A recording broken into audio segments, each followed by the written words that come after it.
اللہ تعالیٰ کی ذات نے مسلمانوں کے لیے عبادات بہت سی مقرر فرمائی ہیں۔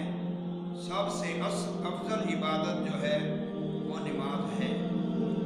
دن رات کے اندر اللہ تعالیٰ نے ہر مسلمان پر 5 وقت کی نماز فرض فرمائی ہے۔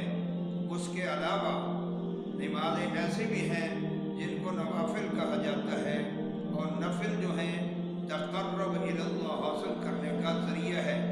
نفل پڑھنے سے اللہ تبارک و تعالیٰ بندے پر اتنا خوش ہوتا ہے کہ اللہ تعالیٰ کی ذات بابرکات اس بندے کو اپنے قریب فرما لیتے ہیں، اور اس کی زبان جو ہے وہ جو بھی اس سے بات نکلے گی اللہ تبارک و تعالیٰ اس کو قبول فرماتے ہیں۔ ان نمازوں میں سے ایک نماز ہے جس کو نماز چاشت کہتے ہیں۔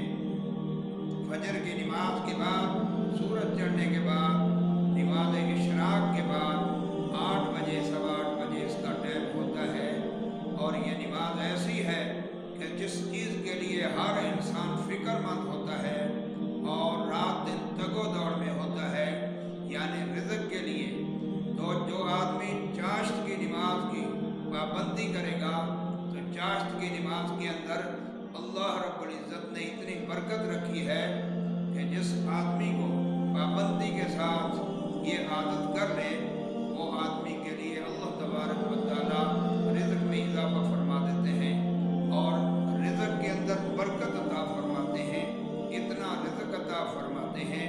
لیکن شرط یہ ہے کہ اس کے اوپر پابندی کی جائے۔ یہ نماز کم سے کم 2 رکعت پڑھی جاتی ہے، اور زیادہ 4 رکعت بھی پڑھی جاتی ہے، اس سے زیادہ 6 رکعت بھی پڑھ سکتے ہیں۔ جو آدمی اس پر دوام کرے گا، اس کا بہت جو ہے اہتمام کرے گا، اللہ تبارک و تعالیٰ کی ذات کا وعدہ ہے، سرکار دو عالم رحمت للعالمین نے فرمایا ہے کہ اس کو رزق کے اندر اضافہ بھی ہوگا، اور رزق کی لذت جو ہے وہ اس کو حاصل ہو جائے گی، قلبی سکون حاصل ہوگا۔ تو اللہ تعالیٰ سے دعا ہے کہ اللہ رب العزت ہم سب کو نماز چاشت جو ہے اس پر بھی پابندی کرنے کی توفیق عطا فرمائے۔